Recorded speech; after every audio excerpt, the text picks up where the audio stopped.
おはようございます。今日は2月3日節分です。今朝も早く起きて、そして私は朝っぱらからですね、羽田空港に行ってまいりました。いつもお世話になっているクララさんっていう方がいらっしゃるんですけど、その方がね、羽田空港にも仕事柄よくね行くということで、羽田空港の美味しいものっていうのをすごくよく知っていて、でそれで今羽田空港に大人気スイーツのポップアップが来てるから一緒に行かないということで、朝もう6時半ぐらいから集合して行ってきました。そこでね買ってきたものをねちょっとご紹介していきたいなと思います。こちらスノーという冬だけ登場する北海道のスイーツブランドとして常設店がなくオンラインまたはポップアップのみで展開されているスイーツブランドさんだそうです。よく新千歳空港でポップアップされるらしいんですけど、もうこれがもう開店前から行列ができるほど人気ということで、今ねちょうど1月8日から4月7日まで羽田空港第一ターミナル羽田スタースイーツというフロアでポップアップやっていますということで、何時に着いたのかな、ちょうど7時開店ぐらいにこのスノーのポップアップストアに着いてゲットしました。はい、もう開店直後からもう行列できてて、なんかもう昼ぐらいにはもう売り切れちゃうらしいです。まずこちら、これがスノーチップスです。この中に4つ小袋になってますね。じゃん。スノーチップスがまず生地にチョコレートが練り込まれてて、その周りに霧状にチョコレートを噴射して、最後に粒状のチョコレートをまとわせたトリプルチョコレートだそうです。美味しそう。うまっ。めちゃくちゃ美味しい。なんて言ったらいいの、生チョコを極限に薄くしてパリッとさせたみたいな感じ。なんかサクッとしてるんだけどほろっと溶けちゃう新感覚スイーツですねこれ。で結構なんか甘いのかなと思ったらほろ苦系で、甘すぎないからこれ止まらない。いやちょっとこれは美味しいスノーチップスすごい。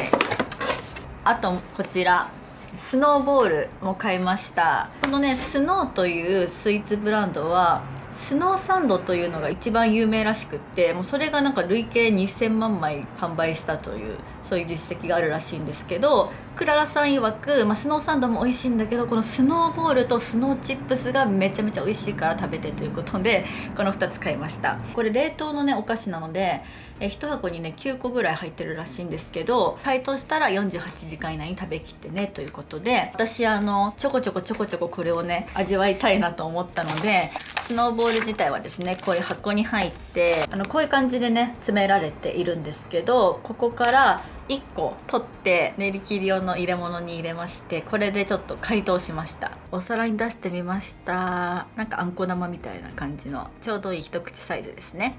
これがまろやかな生クリームを生チョコレートで包んだ生トリュフチョコレートだそうです。ちょっと切ってみよう。うわー、中にドドーンと生クリーム、周りに薄くチョコレートで包んであるって感じですね。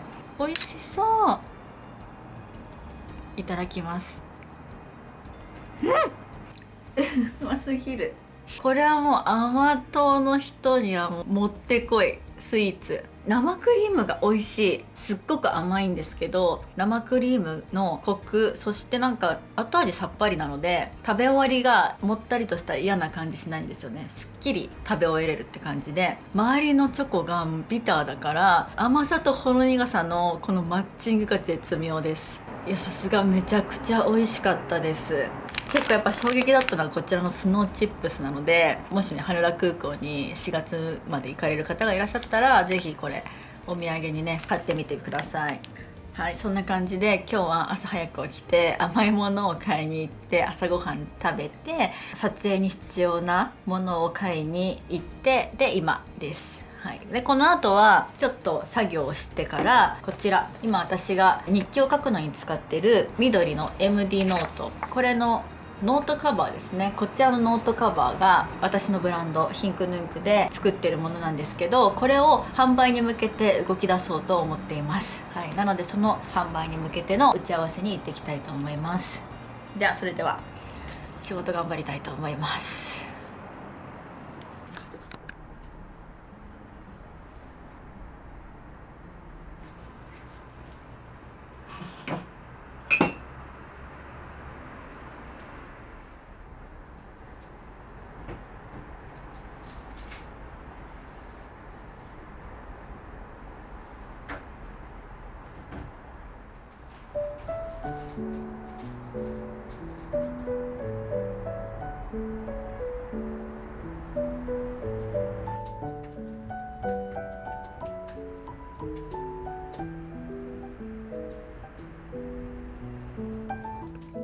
それだったらいらないかもしれない。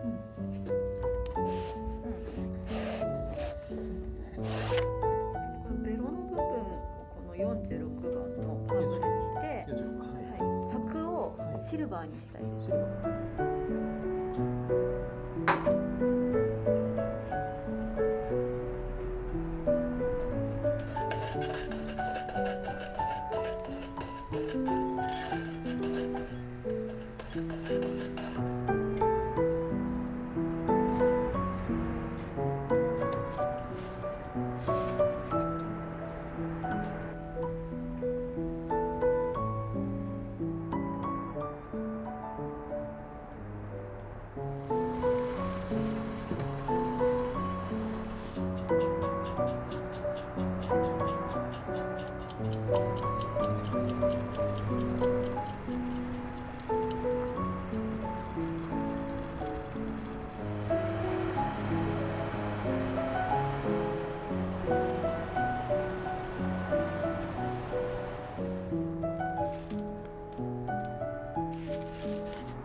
おはようございます。今日は2月5日です。私たちは岩手県盛岡市に来ています。イエーイ。明日彼の誕生日ということでバースデー日帰り旅にやってきました。はい、彼がね行きたがってた岩手県初岩手ですね。うちら初岩手初盛岡。はい、超楽しみで、事前に彼がインスタでね盛岡のおすすめをフォロワーの皆さんから教えてもらってて、その中で行きたいものをねいろいろピックしたんだよね。なので今日一日盛岡楽しんでいきたいと思います。ほぼ食い倒れ旅ですね。そう、なんかねいろいろ聞いたんですけど、とにかく麺食えと、とりあえず麺食っとけっていうのが9割だったんで麺食います。いっぱい麺食べます。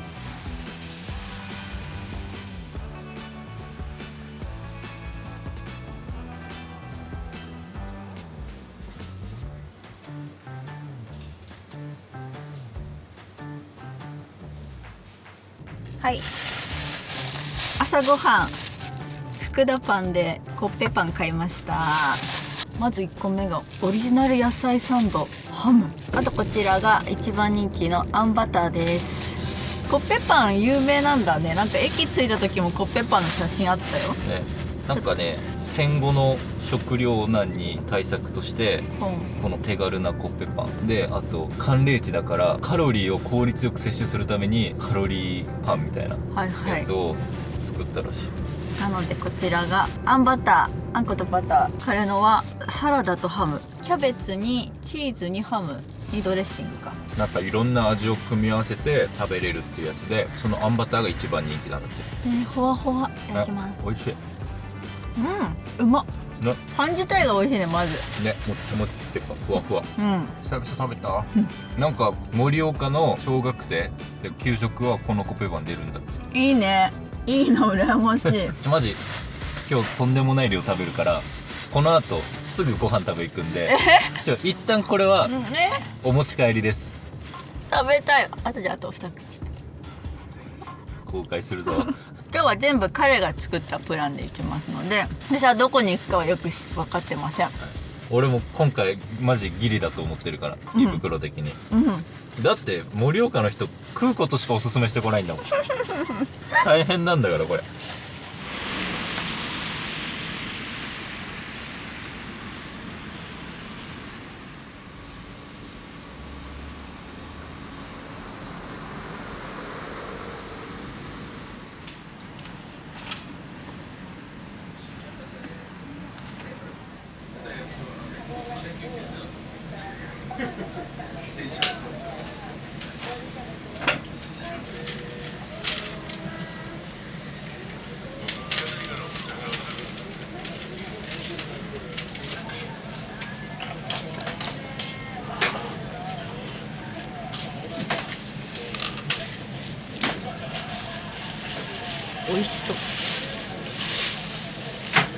味噌のいい香りする。い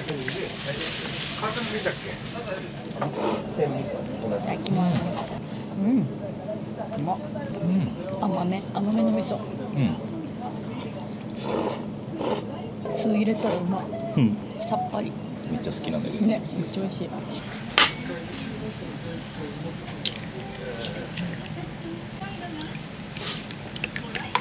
味しそう。これをよく混ぜて。美味しそう。絶対美味しいじゃん。あ、うまい。美味しい。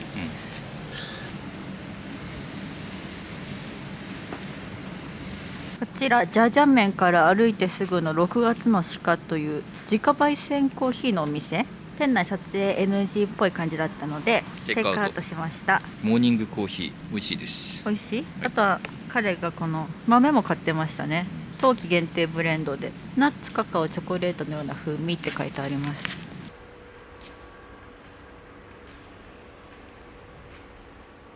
ちらがですね、盛岡城跡地にあります烏帽子岩という岩ですね。大きな岩、はいね、ここがね、もともと南部藩っていうところのはい拠点となったお城なんですけど、石垣っていうんだっけ、この城の跡がありますよね。はい。でここのに岩を使うためにこれ持ってきたらしいよ、この烏帽子岩。これをね。はい。でもでかすぎて使いどころなくて放置しといたら、なんか烏帽子にいていいんじゃないかって言って、こうやって観光名所になってるらしいですね。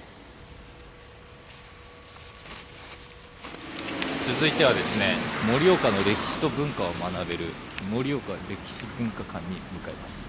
盛岡を治めているその南部藩はなんと戦わずして町を守ったとされるすごい温厚な藩だったとして知られてるんですね、ということで大きな戦乱も少なく、すごい文化が残ってる町らしいです。へえ。行ってみましょ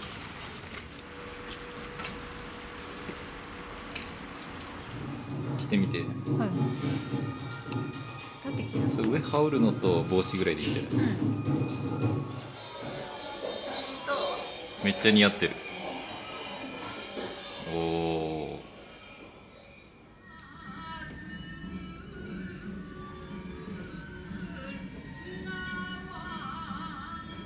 歴史文化館と桜山神社。と烏帽子岩見て、今から車で30分ぐらいかけてカルビーラーメンを食べに行きますついさっきジャジャン麺食べたと思うんですけど、はい。またカルビラーメン。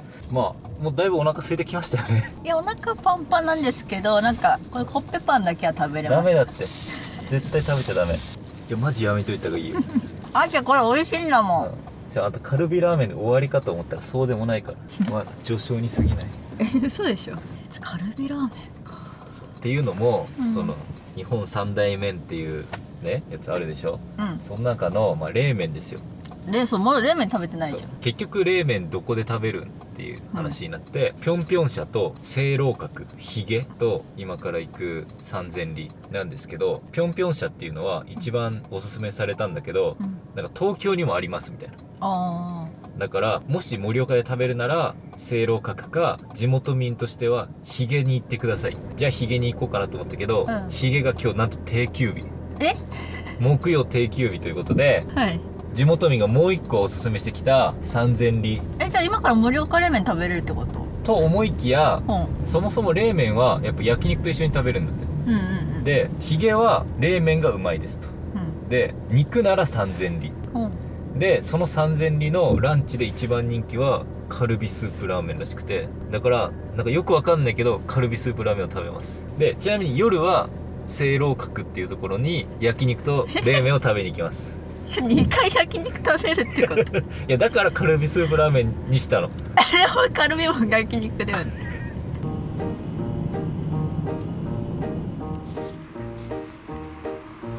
三千里でロース定食頼みました。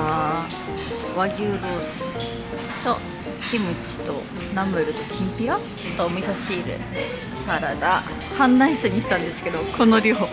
そして彼が食べたかったのがこちらのカルビスープラーメン。嘘みたいな量来たよユッケジャンスープみたいなのに上にカルビとか、あとはもやしとかキムチみたいなの乗ってて絶対美味しいねそれ。うわ、めちゃめちゃ美味しそうじゃん。うまそう。細麺だね。うまっ。うまい。めっちゃうまい。あー、美味しそう。味見。スープから。僕らね、うまっ。辛すぎないね、結構。うま辛だ。めっちゃうまいよね。めっちゃうまい。止まんない、ちょっと。なんかここ肉がめっちゃ美味しいって。あ、肉が。でも美味しそうだもん、このロースも。いただきます。これうまい。焼き肉めっちゃうまい。そう。食べてこのはい。うまっ。うまっ。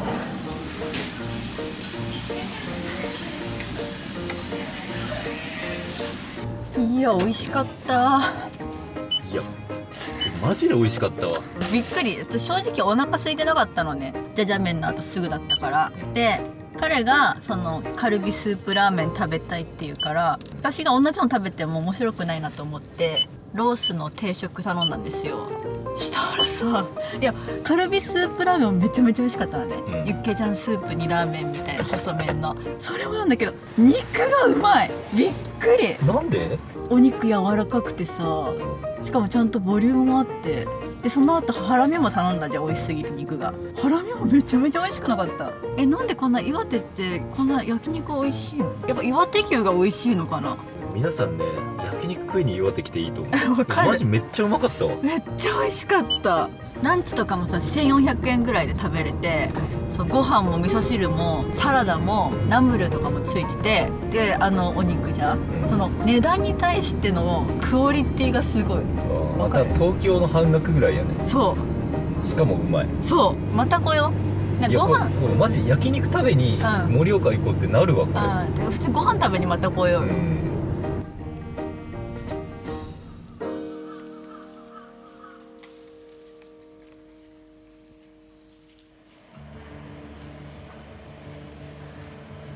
We got nowhere to be, just a slow dance with the summer heat. World outside can't wait a few, 'cause right now we got nothing else to do. The sun is peeking through the cotton white blinds, your hands still tangled up in mine. Feet on the wall, your head on me, floating easy. We got nowhere to be, got nowhere to be.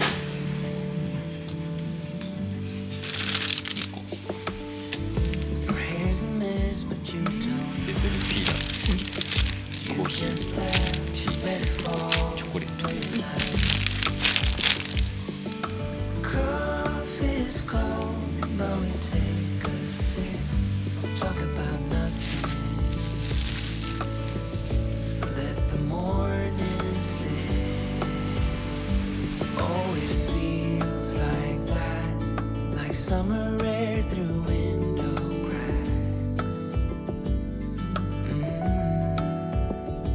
Oh, it feels like that, like the summer sun on quiet tracks.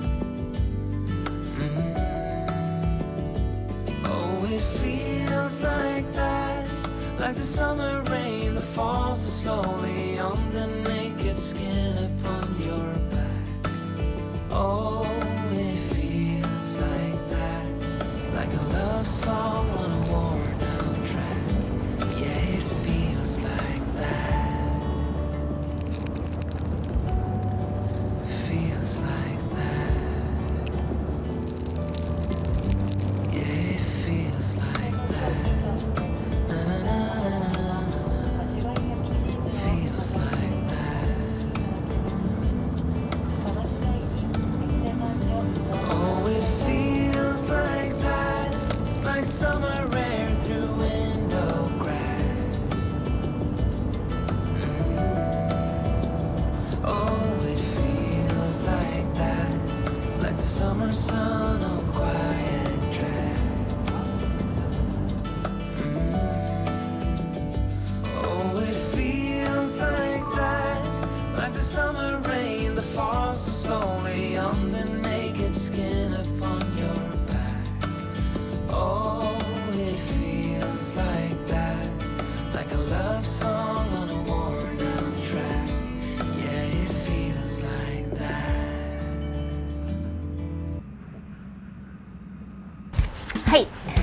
始まりました。最近とラジオ第55回、今週もどうぞよろしくお願いします。よろしくお願いします。お願いします。このラジオは私がこのお家にアトリエを持って、そして私たち夫婦が半別居生活になったということで、私たち夫婦の今をお届けする、そんなラジオになっています。今週もですね、早起きをして、そして今週は彼の誕生日旅行にこの後行くんですけど、そんな話はさておき、もう来週末にバレンタインデーが迫っているということで、今週は最近同様ラジオ的チョコレートワングランプリを開催していきたいと思います。イエーイ。今まで和菓子ワン、餃子ワン、ご飯のお供ワンなどさまざまな食べ物をテーマにして、コヨトリの皆さんからおすすめのものを教えてもらって、そこからいくつか集めて、実際に食べてみて私たち的美味しいものを見つけていくという、そういうグランプリなんですけれども、今回はチョコレートです。今回もたくさんの方からおすすめのチョコレートについてお手紙をいただき、それをすべて彼が資料にまとめてくれました。実行委員長、よろしくお願いします。よろしくお願いします。どれぐらい集まって、どういう基準で選定されたのか。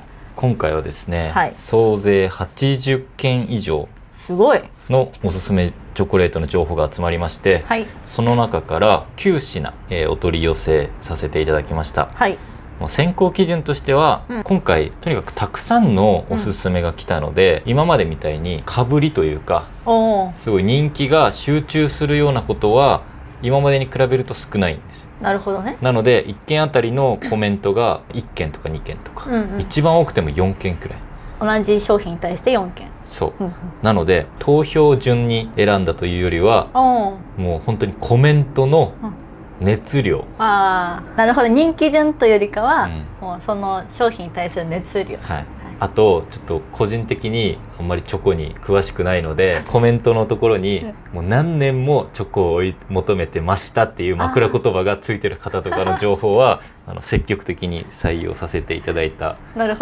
形になります。チョコマニアの方に、はい、なのでなかなかいい選定ができたんじゃないでしょうか。はいはいはい、では行きましょう。ではまずエントリーナンバー1番、シルスマリア公園通りの石畳シルスミルク2268円。こちら3種類のミルクチョコレートとクリームから作られる生チョコレートです。おー、じゃあ王道っていう感じの生チョコですね。いや、王道どころかですね、はい、このシルスマリアさんは生チョコレート発祥のお店だそうです。そうなの？はい、もう王道とかじゃないんだ、はい、ここから始まったんだ、生チョコレートっていうのは。そうみたいですよ。楽しみ。読んでいきたいと思います。シルスマリアは本当だ、生チョコレート発祥のお店です。1988年、シルスマリアの厨房に今までにない全く新しいタイプのチョコレートが完成しました。ショコラティエがそのチョコレートに生チョコレートという商品名をつけたことが、後々の生チョコブームへとつながっていきます。もっと口に入れた瞬間にとろけるような滑らかに後を引く、そんな味わいのチョコレートを作ることはできないものかと目指して、外側のコーティングをあえてせず、柔らかなガナッシュのみをそのままお客様に楽しんでいただけるチョコレート。試行錯誤を続け、現在の生チョコレートにたどり着きましたということです。はい、コエトリネームトノさんから、私がおすすめするチョコはシルスマリアの生チョコ公園通りの石畳です。実は神奈川県の指定銘菓なんですと。で、味はいろいろあるんですが、このシグネチャーをおすすめしたいと思います。口どけが良くて柔らかな食感がやみつきです。サイズが小ぶりなのも少しずつ食べたい私には嬉しいです。コヨトリネームピョンヤンさん、私のおすすめは横浜の馬車道かな、馬車道にあるシルスマリアです。生チョコパフェやソフトクリームはもちろん、公園通りの石畳シルスミルクという生チョコが美味しいですと。ザ生チョコ、ここから始まったってことだね。いや、実はね、今回人気があまり集中しなかった、いろんな分散したっていう話をしたんですけど、このシルスマリアが一番コメントが多かった。なるほどね。この公園通りの石畳っていう商品は、コメントは2件だったんですけど、他のこのシルスマリアの生チョコの中で、日本酒を使った商品があったりとか、アールグレイやほうじ茶のものも美味しいとか、そうなんか竹鶴っていう多分ウイスキーかな、のピュアモルトの生チョコレートおすすめですとか、神奈川っていうことでね、そう視聴者さんも多分たくさんいらっしゃるところなので、このシルスマリア多分有名みたいですね。いただきます。いただきます。美味しい。美味しい。濃厚だね。この大きさもいいわ。わかる。美味しい。もう一個で美味しい。この後9個も食べるの。美味しいね。なんかさ、甘さも甘すぎず、周りのさココアパウダーのコーティングのこの薄さもいいし。いいね。この下にねパウダーが全然落ちてないの。わかる。わかる。この箱のね。そうそう。美味しい。なんか食感がギュムギュムって感じじゃない？いい。この溶けぐらいがちょうどいい。美味しい。生チョコって定番すぎてさ、あんまり感動ないのかもと思ったけど、確かにここをベースにいろんな生チョコが誕生したんだなって思うわ。とろけるような食感のやつもあるじゃない。ここは結構ちゃんとギュムギュムっとした感じの食感ありつつ、なんだろう、生チョコ特有のなんかとろけるような感じ、滑らかさ、あとこの後味いいね、すっきり。いや美味しい。もう一個やばいかな、こんなに。そうね、いっぱいあるからね。ダメ？なんかとろけ具合と、この後味の残り具合が非常に上品な一品なんじゃないでしょうか。最高のエントリーナンバー1でした。こちらシルスマリアの公園通りの石畳シルスミルクです。では次こちら。エントリーナンバー2、ピエール・マルコリーニさんから。コフレアニベルセール晩餐館ジャポン4960円です。ちょっと高級チョコレートになってきましたね。ピエール・マルコリーニさんはもうチョコに疎い私ですら知ってますからね。開けてみてください。こちらが世界を旅するショコラティエピエール・マルコリーニが日本各地を巡って生み出した特別なアソート。徳島県産のすだちや佐賀県産の海苔など大切に育てられた日本の食材を使い、今年のテーマ心からありがとうの気持ちを込めて9種のチョコレートに仕立てました。和紙を使用した特別なパッケージに詰め、感謝の気持ちとともにお届けしますということで、テーマ日本なんだね、この晩餐館ジャポンは。あらこれぞバレンタインチョコレートっていう感じですね。ちょっとお値段も今回の中で一番高級なものになってます。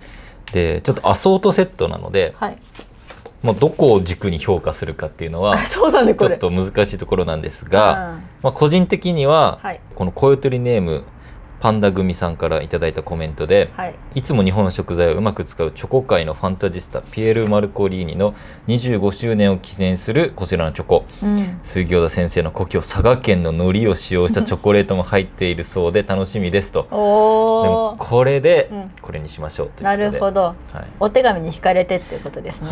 とりあえずちょっとこれ左からさ何なのかちょっと一個ずつ知りたくない？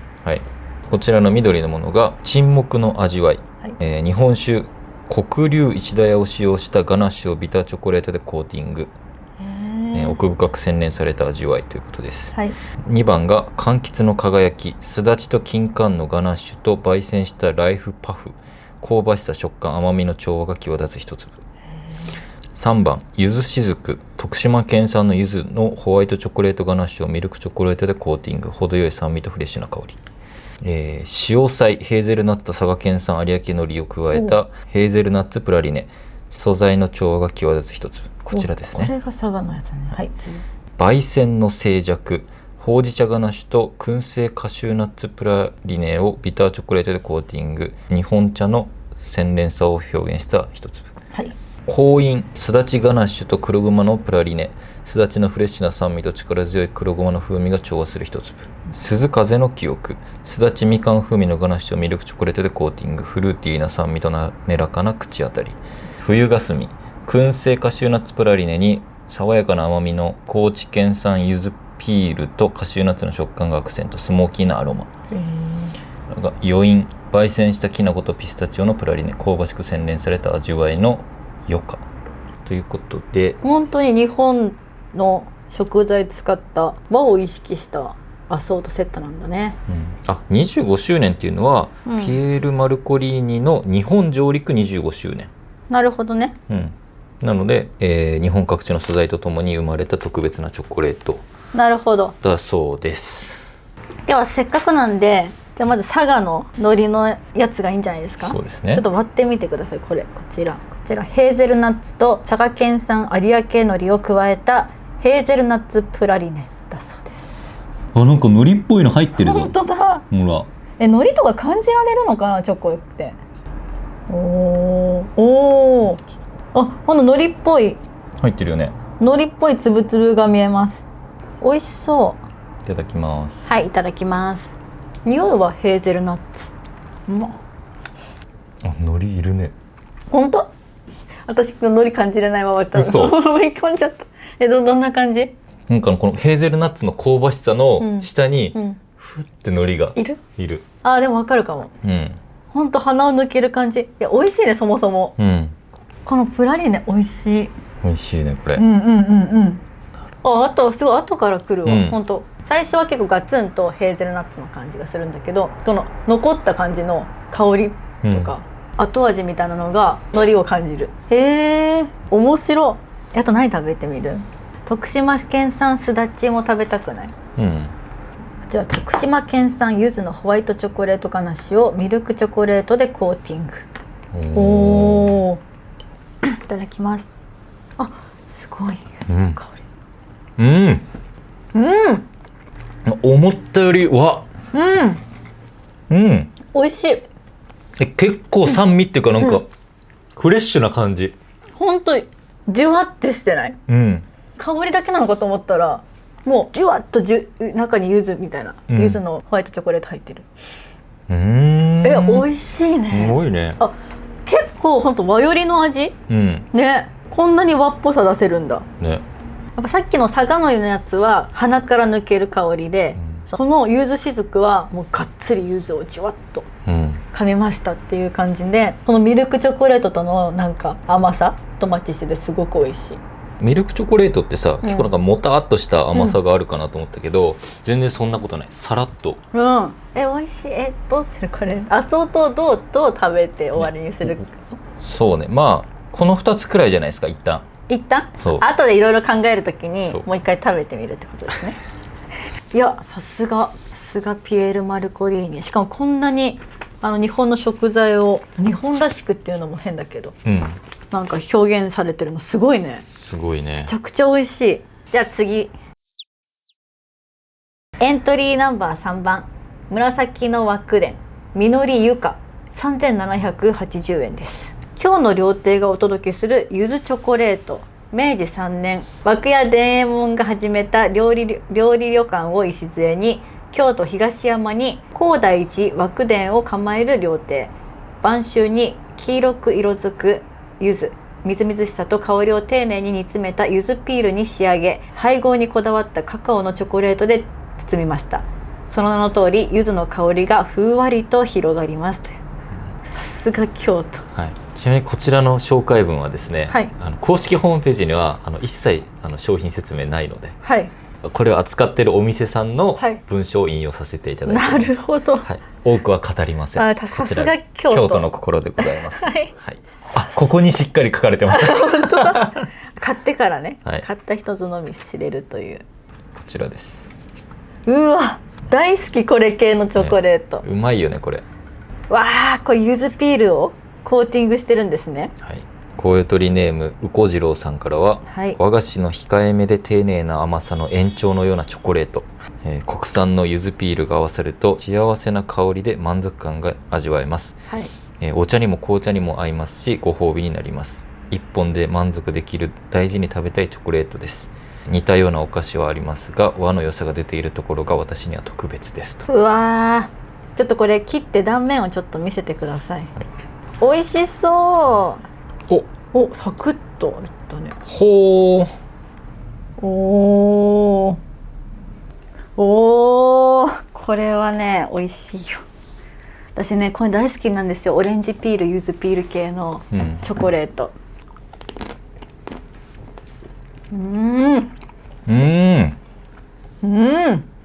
うん、ジューシーじゃない？ジューシー。柚子ピールがでしょ、うん、美味しい。なんかさ普通こういうのってさ、うん、乾燥したわかるわかる。超ドライ感が強いものを使ってるやん、ジューシー本当に。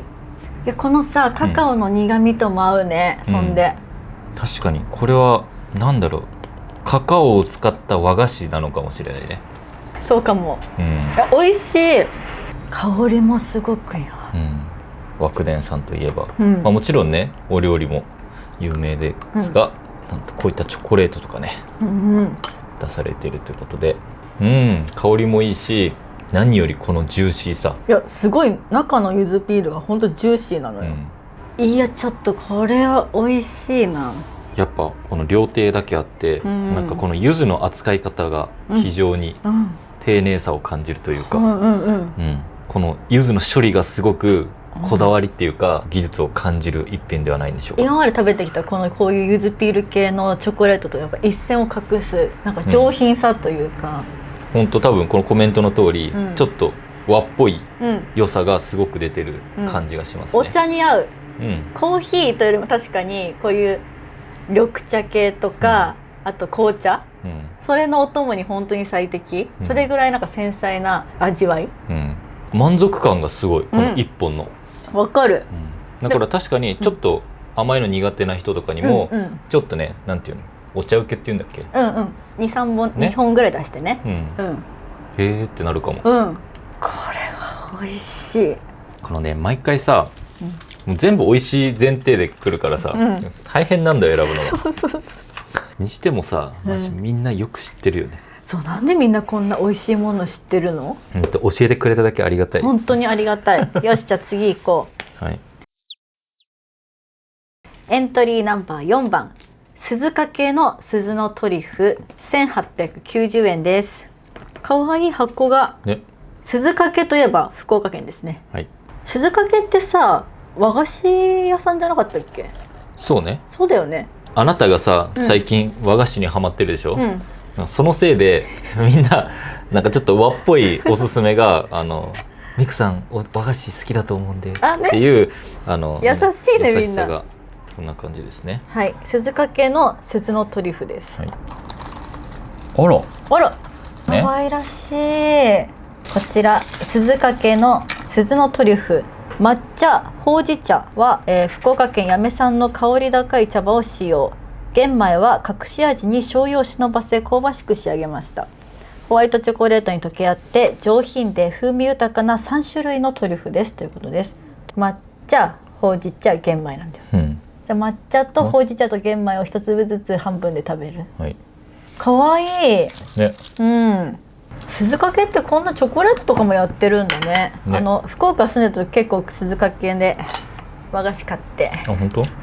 楽しんでました、一人で。おお、中も抹茶色で可愛らしい。いただきます。香りがいいね。おいしい。すごい抹茶香る。これ滞在時間長くない？長い。溺れそうなんだよ、抹茶の香りに。すごい。さ、なんて言ったらサクサクサクサクしない？なんか口の中サクサク、ギュムギュムみたいな。美味しい。最後滑らか。こういう鳥ネーム餃子ラバーさん。私のおすすめバレンタインチョコは鈴懸の鈴のトリュフです、博多で有名な老舗の和菓子店で冬はいちご大福、カフェではパフェもめちゃくちゃ美味しいですが、バレンタイン期間だけに登場するこのトリュフも絶品なんです。バレンタイン期間だけなんだみたいですね。抹茶ほうじ茶は福岡の八女産ホワイトチョコとの甘さがお茶の苦みが相まって本当に美味しいんです。毎年変わるパッケージも素敵で、このチョコが毎年の楽しみになりました。オンラインでも発売しているのでぜひ食べてみてください。いや、これはね結構一粒で大満足系の、なんかすごいよね。結構口の中に長居してくれるので、満足感がすごい。この4粒のさ、この1箱でかなり満足度あるよね。次じゃあほうじ茶食べてみよう。チョコとかも無限に食べれる。私無限じゃないでしょ。こうなんか蜜ほど見てほしいんだよね。いただきます。これ食べてるとき喋れなくなるね。わかる。満足度やば、うまっ。やっぱこういうさ和菓子のお店がさ、うん、カカオに手を出すとさ、うん、こういう感じになるんだね。すごい。いや美味しいね。なんかこういう舌触りとかもさ、あんまりこの外資系の外資系っていうのかな、その日本じゃないところのこういうピエール・マルコリーニとかで、なんかないような舌触りとか、そういうところをやっぱ出せるのかな、和のやっぱり製法を使うと。このさ食感もすごくなかったです、なんかサクサクギュムギュムみたいな、とろけるというよりかは。そうね、なんか溶け方が、和菓子店が作ってるチョコはなんか口の中のなんか溶け方がすごい独特というか、なんか個性があって面白いな。これ玄米まで食べてみる？隠し味に醤油を忍ばせてるからやっぱ食べてみないとね、香りがうまっ。でもなんかこれ食事並みの満足度ある。玄米また全然違って美味しいね、醤油の香ばしさがいいですね。いや美味しい。さすが鈴掛さん。この毎年パッケージが変わるっていうのも確かにいいね。そうね、いや美味しいです。はい、どんどんいきましょう。これ9種類もあるので、はい、次エントリーナンバー5番ダンデライオンチョコレートニブトフィーチョコレート2900円です、はい、これだけは店舗で買いに行きました。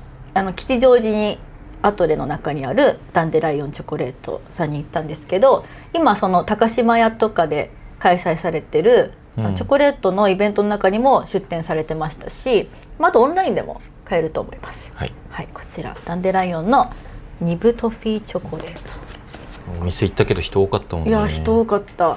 でもダンデライオン私ちょっと知らなかったな。有名っぽかったね、こんないろんなところで出店されてるってことは。わいいね、板チョコ系だ。ニブって何？これなんだろうな、私もこれ浅いにトッピングするのすごい好きなんだけど、こちらカカオニブと塩味がアクセントになったちょっと個性的なチョコレート菓子、サクサクのキャラメルとカカオ 70% の濃厚なチョコレートで包み込み、アクセントとして表面にカカオニブをトッピング、ほんのり効かせた塩味がカカオフレーバーを引き立てますということです。ちょっとカカオニブって何調べようカカオニブとは発酵乾燥焙煎したカカオ豆から殻を取り除き砕いたチョコレートの原型となるスーパーフードです。あ、そうなんだ。甘みはなくナッツのようなカリカリした食感と香ばしい苦みが特徴、なので、カカオ 100% ですね。純粋なカカオを発酵乾燥焙煎したもの。なるほど、それがまとわされてるって感じですね、結構ね、確かに香りがすごいなんか独特な感じ、ちょっと癖がありそうな香りがします。こちらカカオニブトフィーですね。断面キャラメルっぽい感じありますね。いただきます。すごいクリスピー。なんか嬉しそうな顔してないね。どうしてハマったこれ。声取りネームアコアコさん、美味しいチョコレートを紹介したくて初めてのコメントです、私は今年で勤務40周年、3月末で退職します。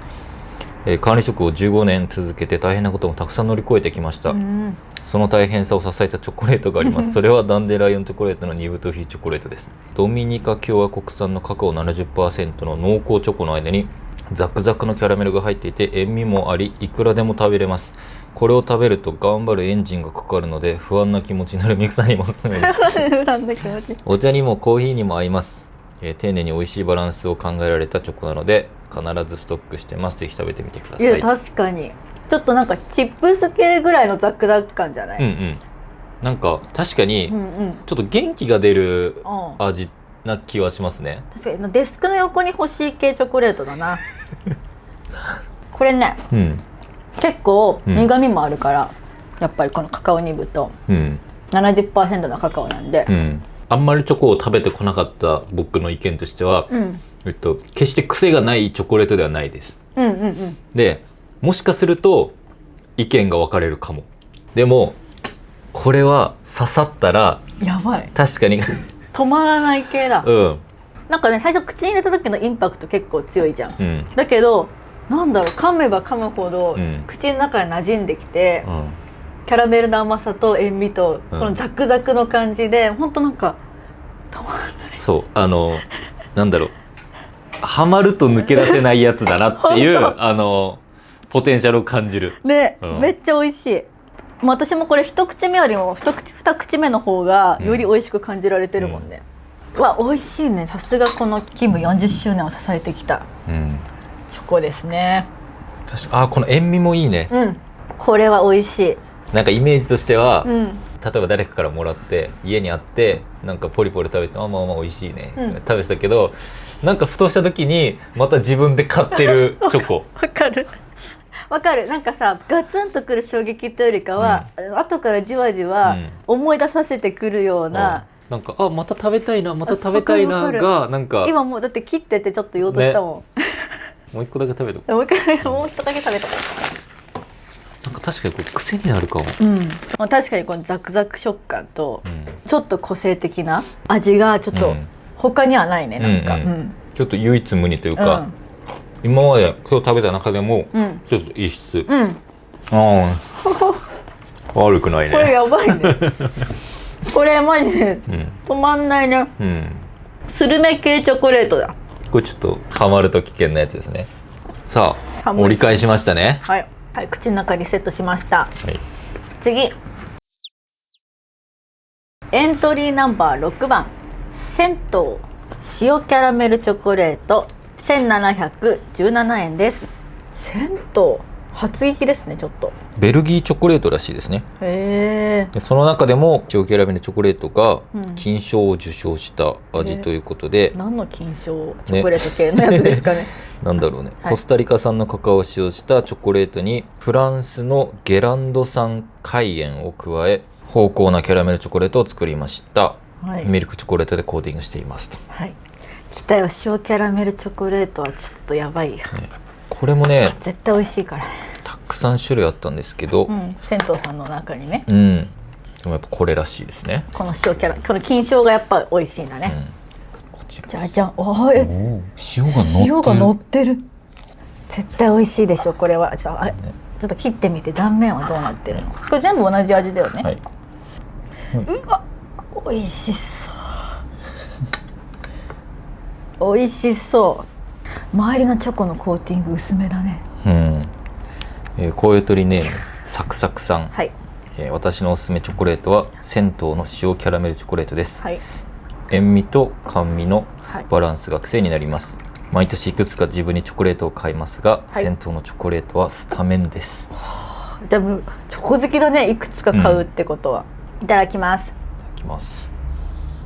香りもいいね。おうまっこれさ最後の塩がザクってくる。うわこれすごい口の中で味が3段階ぐらい変わっていく。わかる。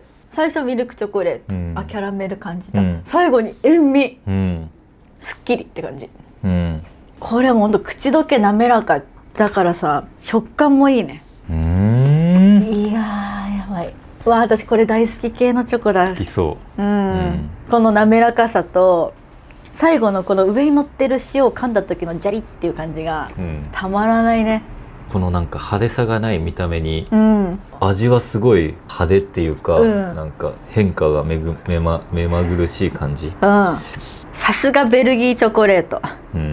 うわもう一個食べたいけどまたねまたもう一回さ、また戻ってこれるから戻ってこればよね、これやばいね。俺はちょっと今回は、自分の反応でね、なかなか悟られないように今テンション上げすぎないようにいろいろ調整をしながら、なるほど。全部一定で最後ダンって出すのね、もう今までちょっとバレすぎてるから私すぐバレちゃうからな、ちょっと美味しいわ銭湯。ちょっとでも全部本当に全然違うチョコレートだからもう本当面白いねチョコレートってやっぱり、次エントリーナンバー7番バニラビーンズのショーコラ1987円です、ショーコラだってバニラビーンズさん。最初に紹介したシルスマリアも、横浜神奈川県だったんですけど、こちらも横浜のブランドさんということで。すごいね横浜は。そう、はい、おなんか味違うのかな。あ、そうです。4種類入ってるっぽくて、マイルドカカオ、リッチミルク、カフェプレミアム、プラリネ、ノワゼットということらしいんですけど、まああ、マイルドカカあオ。マイルドカカオじゃね。うん、そうだね。開けてみてください。おお、これはチョコレートケーキっぽい感じだ。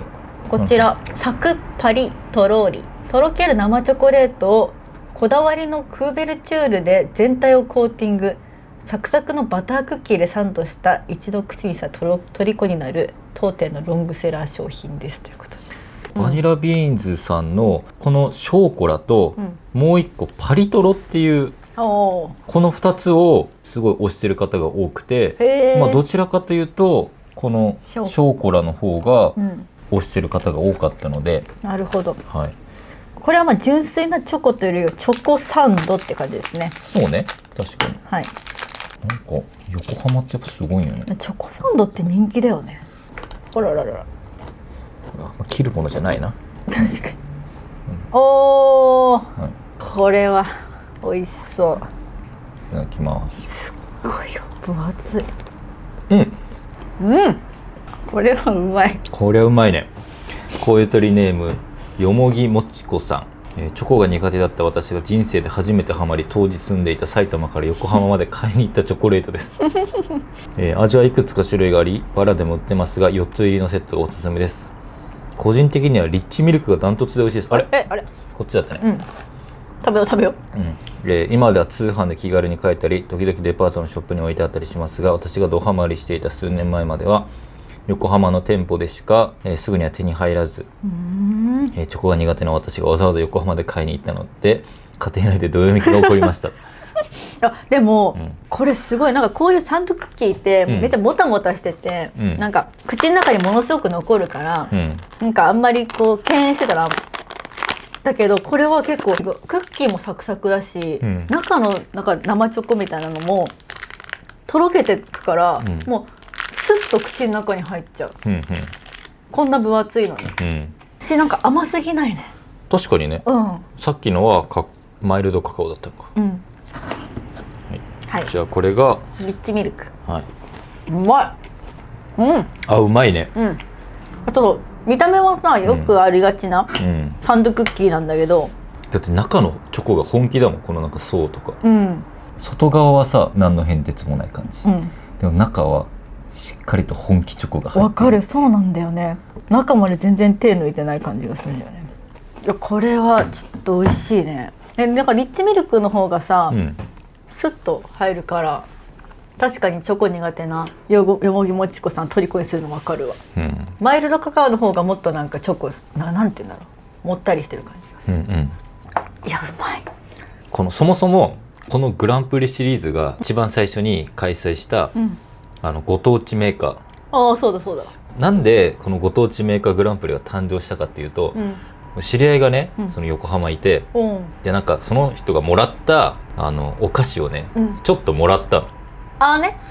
でこれうまいから食べてって言われて、こういうやつのうちの一つだけ。そうそう、でそれ持って帰って、食べたらうまっってなって、それでなんかいろんな地方になんかこういう美味しいものが眠ってるんだと、知らないだけでね。そうで、そこから派生して、じゃあご当地メーカーやろうからのこのグランプリシリーズスタートなんです実は。なので実はこのグランプリシリーズのその起源は横浜のもう名前も忘れた何かのメーカーなんですよ。なるほどね。それから続いてるので、ちょっと感慨深いですよね。確かに。いや、ただこれチョコレートグランプリっていうところで、このクッキーも美味しいのね。そうね、このね、ショーコラは、クッキーわかる。いやだからチョコワングランプリしてどうなのかってことね。実際ねコメントにも、チョコワングランプリに提出していいのか分かりませんがみたいな感じで、こういうなんていうの、チョコ菓子みたいな、クッキーサンドとかね、そうは、なんか結構遠慮がちにね、これもエントリーできますかみたいな控えめな方々はたくさんいらっしゃったんですよ。でどうかなって思いながら、まあ1個ねっていう中でちょっと一番ね声が多かったので、ちょっと特別枠で採用ということで。いや、これはねちょっとクオリティがすごく高くてチョコサンドの概念を覆されましたね、これは美味しい、すごく美味しいです。では次、エントリーナンバー8番ピエール・エルメ・パリマンディアン・ショコラ・オレ3348円です、かの有名なピエール・エルメです。毎年私彼のバレンタインデーはピエール・エルメオレンジピール系のチョコを買ったりしているんですけれども、このマンディアン・ショコラ・オレは買ったことないし食べたことないんだよね。かわいいね。箱がもうそもそもこちらです。ごめんなさい、僕が持ってき方が悪かったですね。ちょっとぐちゃってなっちゃったけど僕が持ち方が悪かったです。なるほど、これねよく目にしたんだけど、一回も食べたことなかったの、マンディアンショコラオレ。ヨーロッパにある4つのオンドルマンディアンの意味を持ち、フランスのパティスリーではよく目にする伝統的なお菓子です。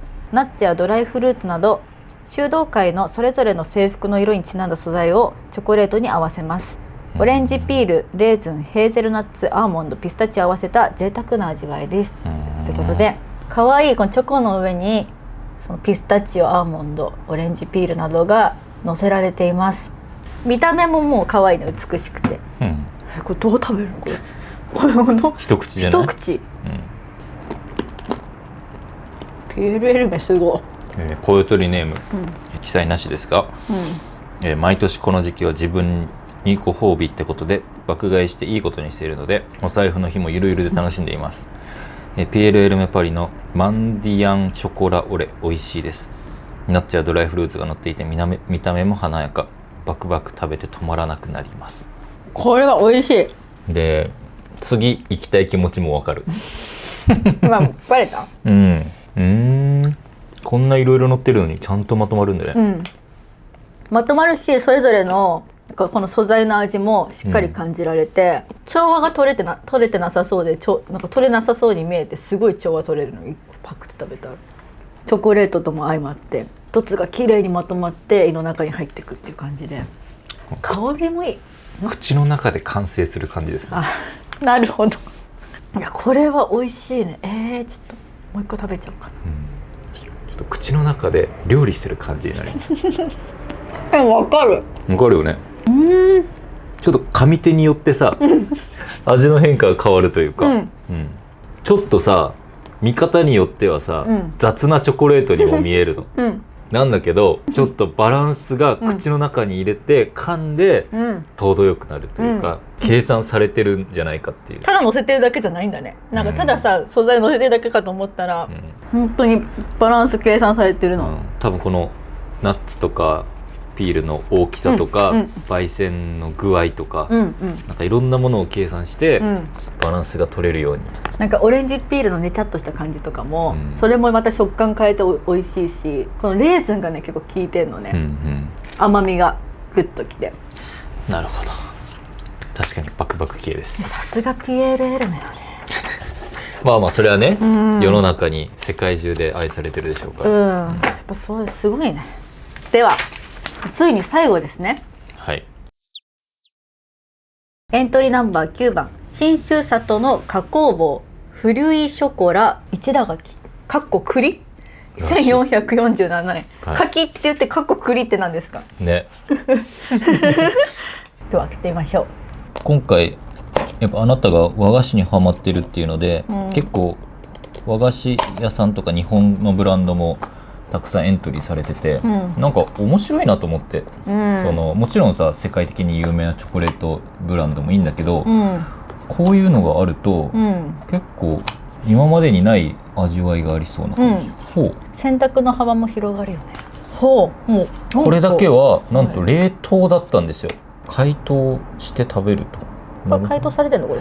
まあ家を出る時に外に出したので、まあちょうどいいんじゃない？はい、開けてみてください。どういうなんか想像もつかないんだけど、どういう形状のどんな感じのチョコなのか。はい。ちょっとどういうこと？干し柿？何これ？干し柿？何これ？かわいい。干し柿をチョコでコーティングしてるのこれ。でもかっこ栗って何？待って、こちら栗焼酎をほのかに効かせた栗きんとんのガナッシュを一打柿に詰め、表面をチョコレートでコーティングしたワンランク上のスペシャリテ。香り立つカカオの風味と一打柿の上品な甘みがとろりととろけます。干し柿の中に栗焼酎で作った栗きんとんのガナッシュが入ってて、かつ周りにチョココーティングしてる。何すごいね。切ってみようか。切ってみて、どう切ったらいいの？そもそもこまあこうだよね多分ね。そうだね。こんなのあるんだね。はい。これがそう、これが栗きんとんのガナッシュ。栗焼酎をほのかに生かした栗きんとんのガナッシュ。ガナッシュってことはチョコ？でここが柿の干し柿の部分でしょ。ここがチョコレートね。面白い。すごい。未知数。ちょっとどんな味するんやろね。うまい。何これ。小太りネームクジラさん、干し柿の中にガナッシュを合わせチョコレートでコーティングしたものです。味は栗と木いちごの2種類があります。どちらも美味しいですがおすすめは栗です。中には栗焼酎がほんのり香る栗きんとんガナッシュをたっぷり、コーティングされたチョコもビターで干し柿の甘さが際立って美味しいです。干し柿とチョコレートのマリアージュをご堪能していただきたいですと。いや、これは美味しい。どう？いや、なんて言ったらいいんだろう。これを誰かに渡したい。わかる誰かに食べさせて、なんか渡して驚かしたいよね。そうわ、これ最後の栗のガナッシュすごいわ。なんかもうちょっと今チョコワンってことを忘れちゃうぐらい。何これ、すごいね。なんで表現したらいいのこれ。柿とチョコ合うんだ。いや、ちょっと美味しいね。ちょっとこれすごいね。このさフルーツをチョコでコーティングしてるっていうのは、ゆずピールチョコレート的なさ、あれと概念は、そのベクトルで合ってるやん、で中に栗のガナッシュ、この感じがすごい和菓子っぽいの、カカオの和菓子って感じ、でそれがちゃんと一体化してるというか、マリアージュ、なんかほんと練り切りみたいな感じで、中のあん、そしてそれを干し柿で包んで、なんていうの、もうなんかすごいほんとマリアージュだね。マリアージュしてますね。この外資系のチョコレートは一粒の中にいろんな味を表現する、最初の口当たりから後味までを流れるように次々になんかいろんな味が変わって後味がこの変化していくみたいな、なんかそういう動きを演出してくれる感じ、でもこの日本の和菓子はあくまでこの一つにする、いろんな異素材を一つにまとめ上げるっていうところの力がすごい気がする。確かにわかる？海外はこう、もうそうだね、一粒に何回かの味をね、何回もいろんな味を楽しませてくれる。確かに日本の和菓子はいろんな異素材を一個にまとめる。わかる。これはでも日本料理と、例えばフレンチとかあっちの概念と似てるのかもね。それをこのチョコレートの世界で、ここの点と点がつながってるみたいな。つながった。なんか今回さちょうど半々だった。そう、半々ぐらいじゃん海外、そんなことないかな、日本が多いかな。まあ半々ぐらいだ。半々ぐらいでしょ、でなった時に、いや何が違うんだろうって、そう、なんか感想のベクトルが全然違うから、なんか比べようがないっていうか、そうだね。どっちも美味しいし、どっちもこんな、なんか自分のチョコレートの概念を変えてくれたんだけど、そう何が違うんだろう、ずっと今日食べて思った。すごいね、あなたやっぱすごいわ、確かに海外のはそうだわ。口の中でこう何回もいろんな味が変わっていくんだけど、和菓子のこのチョコレートはほんとね、このまとめ上げる力すごすぎて、びっくり。ワンチームな感じやっぱあれなんかな、こう解析みたいなやつとかも箱の中で全部完成させるような、ほらフレンチでこう一皿一皿来る感じじゃなくて、ここにまとめ上げる力っていうのがやっぱ日本にはあるんだろうね。そうね、このお弁当的なね。そう。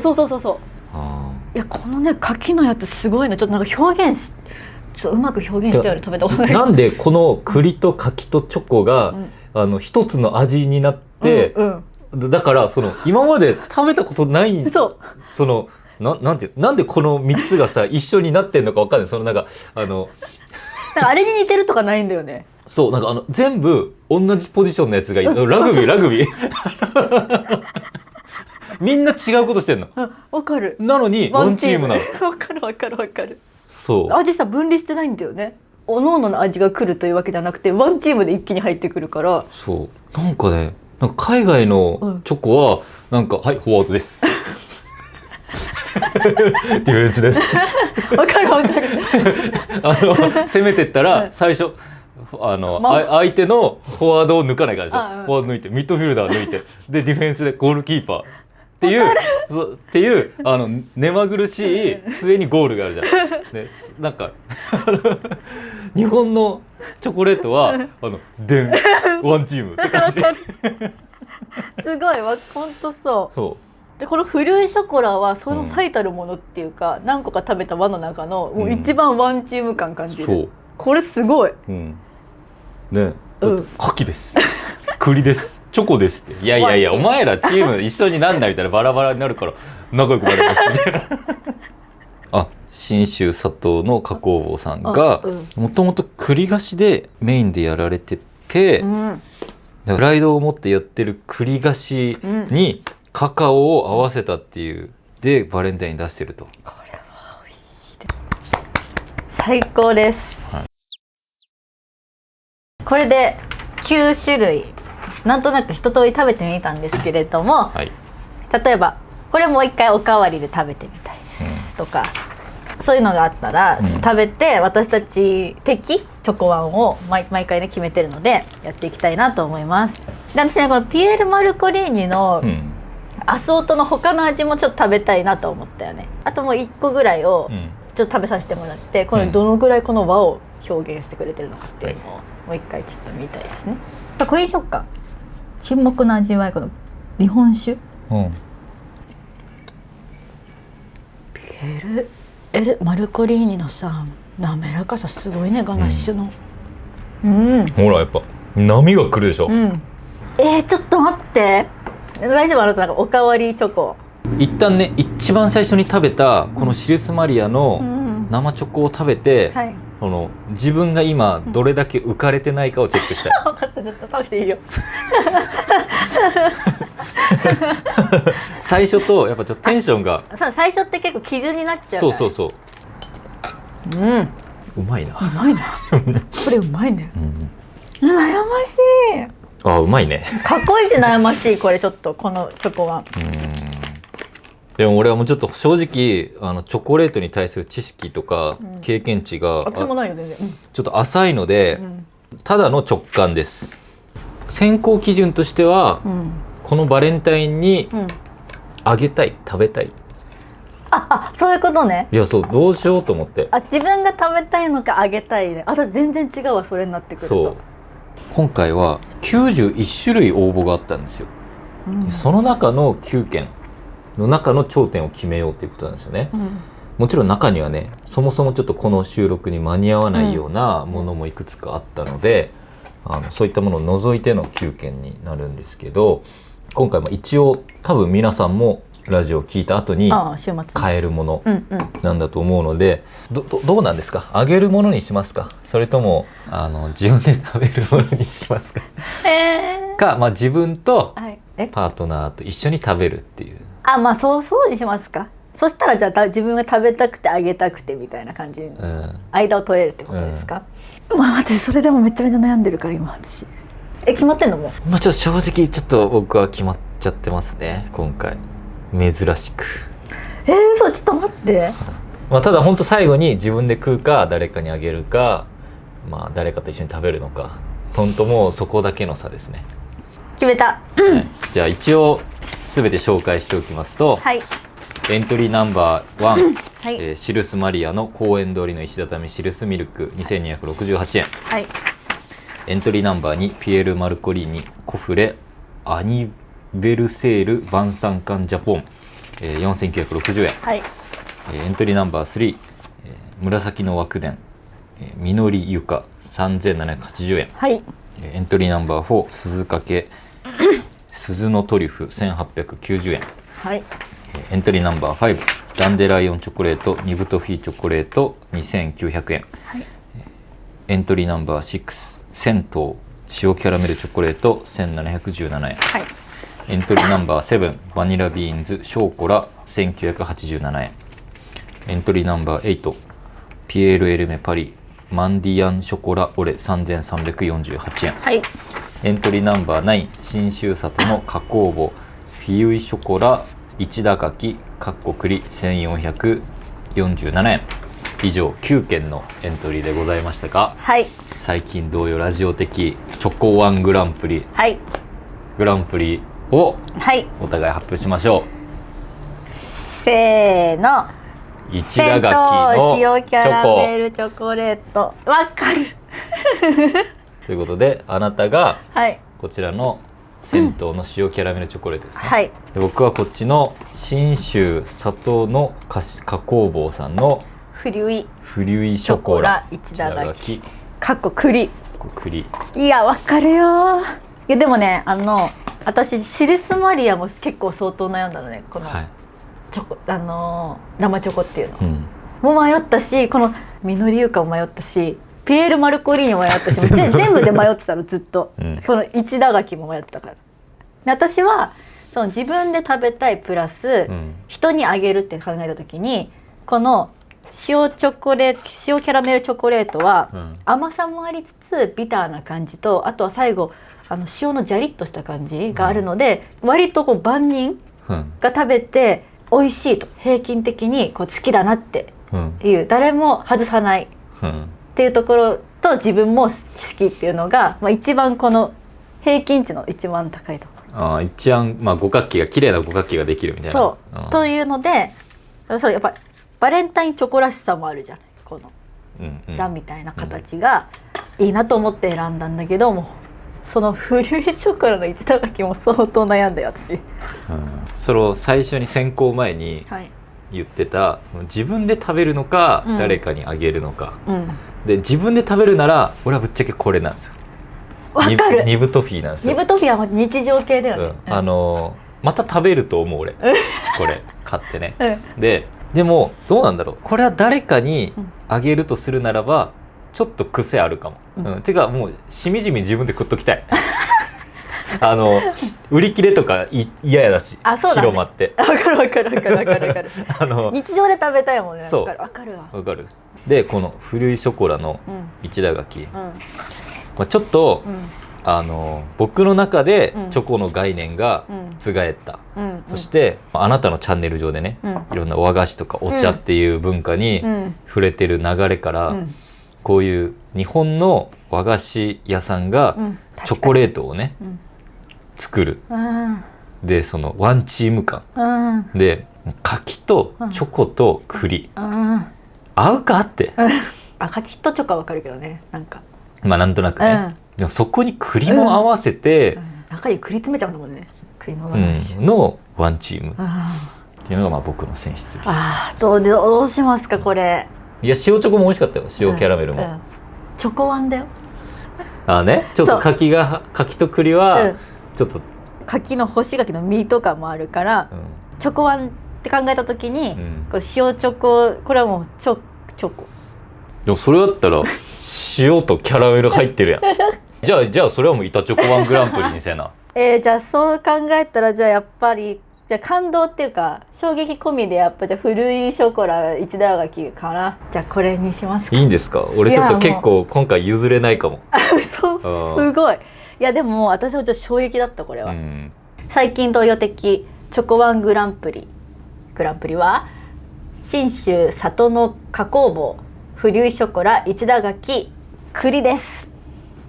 はい、コヨトリネームクジラさん、はい、ご紹介いただきありがとうございました。ありがとうございました。全部美味しいの。この鈴懸のも本当美味しくて、このさバニラビーンズのも本当美味しかったねこれね。ただこれを誰かにあげて、ってそうあげたいんだよね。っていうわかるわかるが見たいだけ。わかる。でなんか一番見れそうっていう。わかるわかるわかる。誰かにあげてみたいよねこれ。そわかる。食べさせたいもん誰かに。う。それが確かにバレンタイン感があっていいね。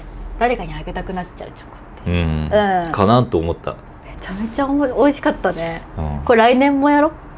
毎年バレンタインにチョコワンをやろう。食べたいだけ食べたいだけなんですけど、本当にたくさんの方からコメントいただきまして本当にありがとうございます。皆さんが本当にチョコレートが好きなんだなっていうのがもうコメントの熱量でもう本当伝わってきましたし、動画を見た後でも今ご紹介したものはオンラインで買えたりするので、ぜひバレンタインデーに誰かに送ったり自分のためだったりとか、あとはこういうパートナーと共に食べてみたりして欲しいですね。引き続き最近土曜ラジオでは私たちへの質問、お悩み相談、あとはトークテーマを、随時募集中です。